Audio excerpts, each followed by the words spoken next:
Alright, hi everyone. It's me back with another video. Another recap of Dancing with the Stars. Season 26, week 2. We are halfway done with the season. It's so ridiculous. They should have just not done this season. It's frustrating. But yes, we are here. We are doing this, and I'm late, but I really just can't get into this season. I just don't like it. I don't like what they're doing with it. They should have just not done it. I do feel like they're going to get rid of the spring season next year because ABC, I believe they've renewed Idol for the spring, and Idol takes up all the money, takes up so much time and stuff, so I feel like they're just going to get rid of the spring season altogether, which would be for the best, unless they were to do something like exhibition type thing where they had old couples from past seasons come back and dance one dance, and just do that for a few weeks for an hour a week. That would be nice. And I don't know, it wouldn't be as much money because they wouldn't have to pay to keep a competition going and all that stuff. And ABC just doesn't think like that. They're not too smart in the way that they think. Clearly, I mean, I've always known that, but it's very clear as things, especially just this year with the way that they've been doing their shows and stuff. Is just, I know I'm getting off topic, but ABC is just not, I don't know what their deal is, but they're not a very smart network for whatever the reason, which is weird because they have a lot of good shows on their network. They just don't treat them well. Okay, so now let's get into what was I getting into? Oh, the show. So week 2, we lost 2 people last week. We're losing 2 people. We lose 2 people this week. I'm not sure if I have the order right, so I'm just going off the top of my head. I'm going to give a general order, but I'm just going to talk about the dances and stuff and talk about my feelings. So the first couple of the night, I do remember that, was Josh and Sharna. They had a paso. They got a 30. Rashad was the guest judge, so everything's out of 40. And Rashad's a really good guest judge. He didn't really overstep his bound or his lane. He knew what he was there to do. He was there to be supportive, to he could comment on things that he saw that were really good, like heel leads and stuff like that celebrities might need to know to kind of keep them motivated to keep doing that because somebody noticed it. Somebody other than the judges, who rarely act like they notice things anyway. So yeah, I'm glad about that. He was constructive in a way that a celebrity should be constructive. A celebrity judge should be constructive, while also being serious when he needed to be, being fun when he needed to be, and what was the other thing? He was just a very competent guest judge, so I'm happy about that. He was a good addition. If they're going to do guest judges again, people more like him. Anyway, yes, Josh and Sharna, they got a 30 for their paso. I honestly thought that they were underscored by 2 points. They should have gotten a 32, just based on the way the rest of the scores were given out on Monday night. Of course, they went first, so that has a lot to do with it. Typically, first person gets underscored, unless the dance is just really bad, or unless it's a couple that they're really trying to push, in which case they tend to get overscored if they go first. And it's annoying, but whatever. Oh, it's a dead bird. I hate birds, but I hate seeing dead animals. Anyway, yes, so Josh, I will say that I think that this was probably the hardest dance that we've seen anybody do this season. Not in terms of like choreography or anything, but just the dance itself. The reason I say that is because he did a paso doble in week 2. And it's week 2. Nobody else has had a dance like that where you have to, like, the character of the dance is just as important, if not more important than the technique of the dance, because the character of it really is what drives the dance and makes it what it is. Without the character, the dance just doesn't work. And that's the paso. Nobody else has had a paso. Nobody else has had a tango, which are and Argentine tango. No, those are the 3 dances that that is the case for. And rumba. Rumba also 4 dances. Those are the 4 dances that's the case for, where you have to have the technique and you also have to have the character of the dance, and you can't really have one without the other and have it make sense. Sometimes you can, but even then, like, it feels like it's lacking. So, and it's only week 2, so I thought he did a pretty good job. Considering the fact that he has a lot of stuff on his plate with football and traveling back and forth, and he is training and all that stuff, I thought he did a good job. I thought he really got the character right. I thought a lot of his just his posture and the way that he carried himself throughout the dance was a lot better than I've seen a lot of men do, in particular in the first couple of weeks if they have a paso. The styling was more or less correct. It felt like his lines were a little bit clipped here and there. And I thought the footwork, while he did it seemed like he did trip up on his feet a couple of times, I thought it was pretty good. So it was a respectable job. He got a 30. It should have been a 32, but those scores mean nothing anymore because it only went for this past week's elimination. Anyway, up next we had Jenny and Keo. They had a cha-cha to, I don't know what it was, but they got a 26. Now let me say this real quick. They were originally supposed to dance to Make Me Feel by Janelle Monáe. And I love that song. I love Janelle Monáe. I love that song. I love the fact that she's always been kind of like very, this isn't a Janelle Monáe video, and I'm going to talk about her album in another video coming up pretty soon. But anyway, the song itself isn't overtly sexual.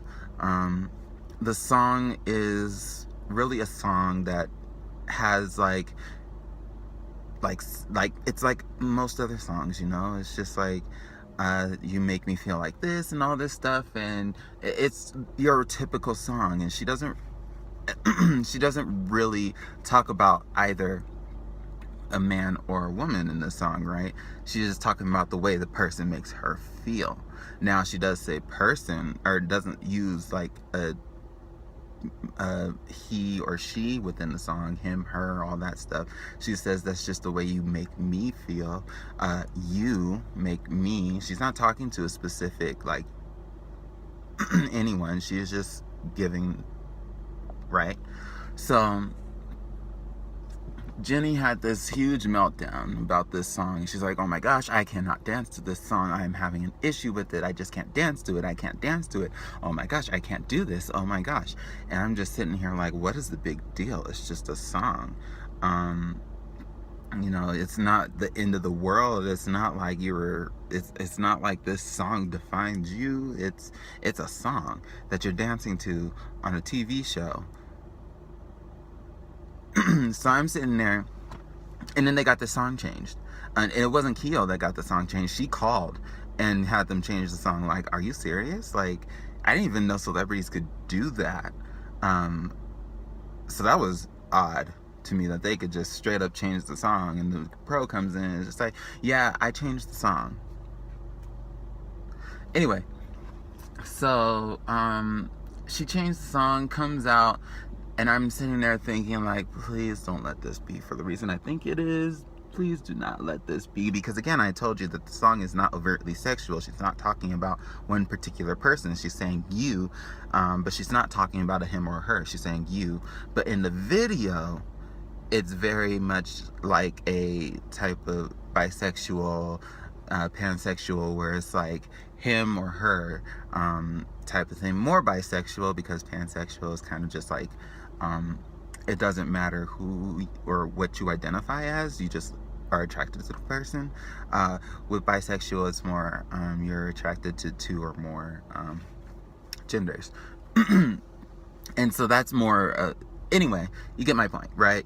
That within the video, it becomes like this thing that I guess Jenny just was like, oh my gosh, I can't do this, I can't do this, I can't do this. And then she goes and gives an interview saying, yeah, I can't do this because of my faith or whatever. Girl, shut up. Shut up. Get that out of here. That's not your faith. That's not their faith talking. That's your biphobia, your homophobia, all that stuff talking. Get out of here. Shut up. Stop it. Anyway, the dance wasn't good. I was here to try and give Jenny a chance this season. She's done for. She's gone. Gone next week. I'm done with her. She looked like a T-Rex dancing anyway. I'm sorry. I just had to go there. Moving on.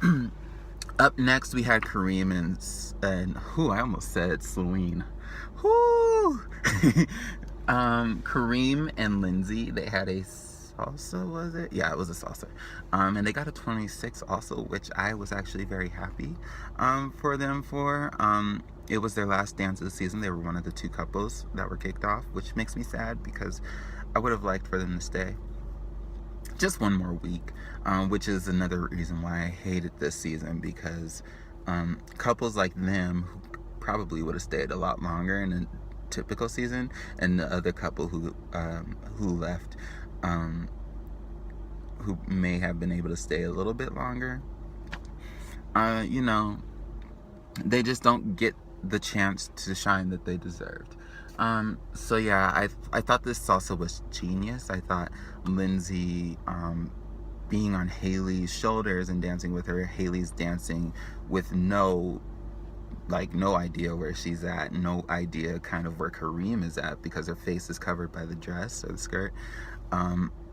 She's just kind of going. And Kareem kind of being able to really, he's working with two dancers who are together as one, but he's working with somebody's arms and somebody's legs who are different, and Haley is not his regular partner. So you got to take all that into consideration. It was a really good dance in terms of the fact that everybody knew what they were doing, and it could have been a disaster, and it wasn't. It could have been a disaster, and it wasn't. And I thought that was amazing, an amazing feat within itself. I really liked this dance. I liked the fact that Kareem did a lot more moving. He had fun. His technique was a lot better than it was last week. It was just a really fun dance, and I really enjoyed it. And I'm sad that they're gone, but at least they went out on this note. It was not best, but it was my favorite dance of the night, because it was just such a statement. Statement, should I say that? I mean, it wasn't exactly like a statement or whatever, but it was such a, just like a, it was a thing. It was a moment. It was a moment. There we go. That's what I want to say. It was a moment. Up next, here's where things get a little bit fuzzy. I'm going to say that it was Chris and Whitney, because I think they got the first night of the season. They got a 33 for their Viennese waltz. And I thought it was very, very good. I thought Chris did an amazing job with what he was given. His growth from week 1 to week 2 is immense. Whitney is really, she had a little thing there for like season 20 and season 21 where there was, just a little bit of issues kind of with her partners and clicking with her partners and really like clicking with the rest of the cast and stuff and the judges. It felt like there was a lot. I've talked about this before, but it felt like there was a lot going against Whitney after her Emmy nominations for Alfonso's dances, and after she won with Alfonso and all that. It felt like everybody on the show was not every. A lot of people on the show were against Whitney, and it felt like she felt ostracized, and as a result, her work suffered. Um, and I think she's in a place now where she's happier. She feels more confident in who she is as a person. She feels more confident with her partners, and with any type of partner.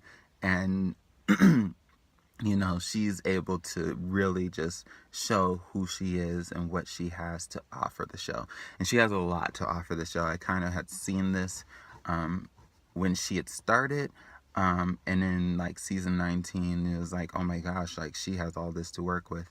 Again, all this stuff happened, but she's starting, it's a resurgence of Whitney, and I'm really enjoying it. I thought they did a great job. I thought Chris again, he had heel leads, which is really good. Lynn loves that. I thought the dance was really good. I thought it was really respectable. I think the 9 might have been a little too high, but I can't remember if it came from Rashad or not. But regardless, I enjoyed the dance. His hold is a little bit wonky. It felt like he was collapsing. I can't remember if it's his right. I think it was his right shoulder, because that's what he was leading with. It felt like he was collapsing it and kind of squaring off his hold versus kind of like opening it up. So that was my run critique, and I wish the judges would have said that.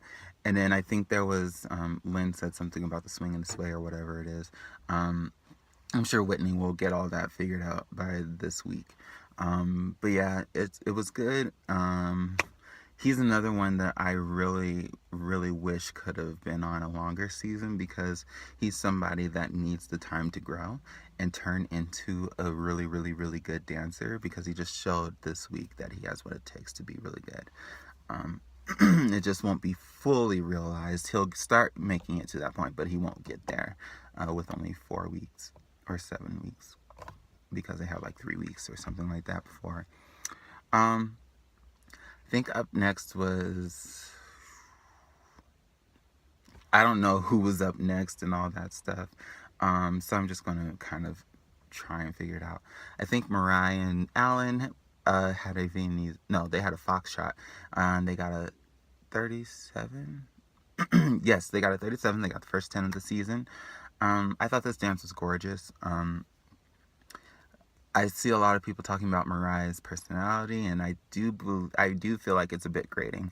I saw her package again because I wasn't really paying attention to it. Saw her package again, and I was like, ooh, this isn't a very good look for you. It's not my personal belief, and I don't care one way or the other, as long as you're not an awful human being. And if you were awful at one point, as long as you are, because I'm going to talk about that person, I am going to talk about her. If you were like making bad decisions at one point, if you're making a conscious effort to be better and be different and be whatever, I can deal with that, because so many of yeah. So anyway, I thought the dance was gorgeous. I thought she did a very good job. I liked the choreography. I did not like how heavy-handed Disney it was. It did feel like, I saw a couple people talk about this, and it did feel like it was Disney. Her entire package was just like promotion for Disney. Like, Disney, like, you're a Disney princess, and we're going to do this Disney song, and you're going to go to Disneyland, and then you're going to have like a Disney set with all these Disney characters, and they're all going to dance with this, like, with, what was it? Was it Cinderella carriage or whatever? And it was just like, just this promo for Disney, and I just was like, this is really heavy-handed. Can we stop? So, but I thought it was gorgeous. I thought it was very pretty. Honestly, I couldn't find anything wrong with it. I personally would have given it a 10. I know the judges gave it 9s because, they're versed in this type of thing and I'm not. I would have given it a 10 because it just was perfect. And in such a short season, you can't really, really flesh out everything to the ability that you would in a 10-week season. So I would have given it a 10. Somewhere else, I think it was Tanya next. Tanya and Sasha, they had a quick step. They got a 20, or not 20, a 33.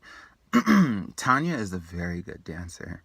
And I shouldn't be surprised, but I am. And I think I'm surprised because Tanya is older. I'm surprised because I didn't expect for her confidence to be as good as it is, considering everything that she's been through. I also did not think that she would be as good because, her competition days were over a long time ago because she got banned from the sport. So I felt like, I wasn't expecting for her to be as good as she is. And she's very, very good. I'd even go as far as to say she might be a better dancer than, I'm not going to go there, but I'm just going to say she might be a better dancer than such and such. But that's beside the point. I know I'm going to get something for that, but I'm just messing. But yeah, I enjoy Tanya as a dancer. She's the person that I was talking about that may have been terrible at one point or whatever, but she's trying to make strides to be better and be seen as a better person, and trying to clear up her name, clear up the story, of what happened. I'm not getting into that because if she was part of it, at like a direct part of it because she was involved in some type of way. But if she was like part of it, then whatever, it happened. But it seems like they're both over it. It seems like they've both come to terms with what happened, have moved on. Well, at least Nancy has moved on. And it seems like Tanya is trying to do the same at this point. We should just let her move on and stop bringing up this thing, because it's honestly annoying at this point to see everybody talking about this thing over and over and over again when it happened over 20 years ago. And nothing like that has happened since. So yeah. I thought the quick step was really good. I do agree about her shoulders, and I do agree about the fact that she seems to lead Sasha a little more than she should. Um, it can be a good thing, but they just need to scale her back just a tiny bit more, just a tiny bit, and it'll be great. That was my only issue with it. Otherwise, I really loved it. One of my top 3 dances of the night. Again, she's the only person from the first week who stayed in my top 3. So that's good. She actually has a shot at winning this, I think. So watch out for her. The scoring and votes and the way those are calculated this season are funky, just like they were in season 17, which led to really funky results. So you really don't know what's going to happen. I mean, except for like the top 4 or whatever. The top 4 made sense, and the winner made sense. But beyond that, the rest of the season really did not make sense. So that's kind of how I feel like the next week is going to pan out, since we only have one more elimination. But yeah. We also had Enrique and Gleb, and they had a foxtrot as well, and they got a 33 for it. I enjoyed this dance. I take that back. I enjoyed Enrique in this dance. I did not enjoy the choreography. I need people to tell me who Gleb was working with on Strictly Come Dancing, and then the Dancing with the Stars show. I think it was in Russia, or was it Ukraine or somewhere in Eastern Europe, I believe.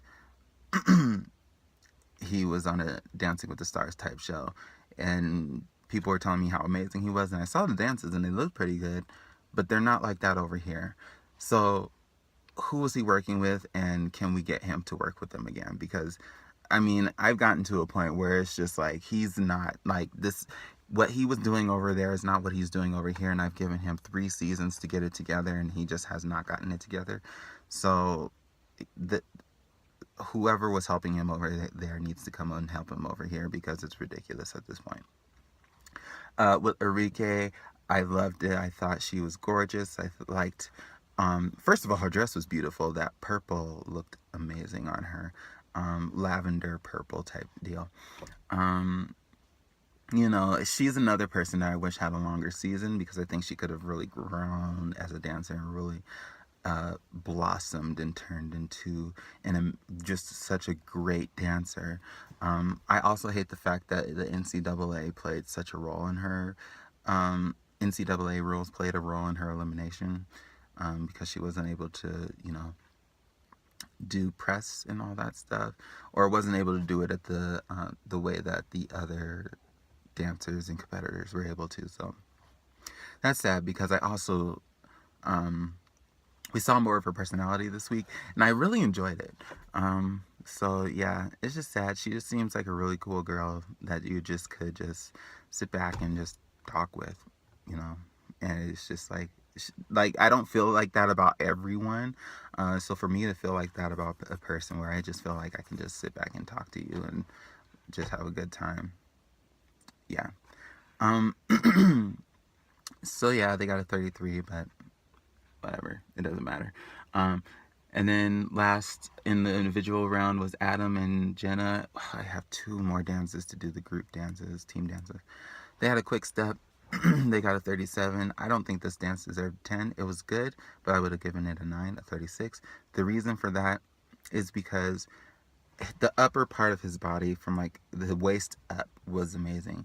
The waist down, I don't know what was going on with his legs, but it was just looking very heavy, and his legs made the dance look like heavy and like choppy almost. It is just very strange what was going on with his legs. I've never seen that happen with a quick step before.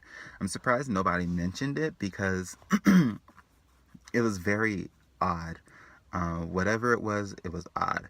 Um, Now, with that said, let me turn it on. I did think it was a good dance. I really did. I'm not taking that away from him. I just think that there was just something going on with his legs. So it's just like, I don't know what this is. Um, yeah, otherwise, I have nothing else to really say about that dance. Um, yeah. So then we had the team dances. Up first, I don't know the team names, but up they were like team freestyles or whatever. I didn't take the time to know the names. First team had Kareem, Tanya, Josh, and Chris. I thought that they had the better concept overall. I thought that they made better use of the floor and all that stuff. Um, they also had the biggest challenge, seeing as though they had Kareem kind of as the huge focal point, right? So I thought they did a great job with that. They got a 33. I honestly don't think that they should have gotten any less than a. I'm going to take that back. I think that they got scored correctly. Um, it's just hard, seeing as though they had a. I felt like their song was a little bit harder to choreograph this dance to. Their theme was just odd. Tennis didn't really seem like it matched all of that. It was just very strange. I didn't like these themes. I didn't like these team dances. Neither one of them. Um, I liked this team better than the other team, but it was just I didn't like it. They could have just left the foot or the sports stuff alone and just gave them dances to do, um, or songs or whatever. The other team was the other four. I don't want to name them because I'm running long on this video anyway. But you'll know it's the other four I didn't name. They got a 37. It was the better dance. I didn't like it as much, but I didn't really like either team dance, so it doesn't really matter. But they got a 37. There was a point where the girls were like alone, and there was like a lot of just like they weren't in sync at all, and nobody really talked about that, which I thought was strange. But it's something I've gotten used to with the judges on this show. So, um, yeah, 37 probably should have been no more than a 36. Now, Okay, so I already said Kareem and Enrique got eliminated, which is sad. Next week is a triple elimination. Why? I don't know. I guess because they're trying to fit all the couples in an hour, and you can't do that with 4 couples. So they're just doing a triple elimination, which is stupid. This again, this season is dumb. They should not have done this season if they were going to do it like this. But yeah, I feel like Jenny's gone for sure. No denying that. I feel like Mariah might be gone, and I feel like either Chris or Josh will be gone. The only 2 I feel are safe are Adam and Tanya. So, yeah, that's it. That's my review for this week of Dancing with the Stars. Ran a little bit long, but um, it happens. It'll be shorter next week because I'm not trying to talk about this season all that much anymore. I will be back talking about Dirty Computer. I will also be back talking about Ray Shrimmer's album and all this stuff. I have like a bunch of videos coming this weekend. So, until next time, bye.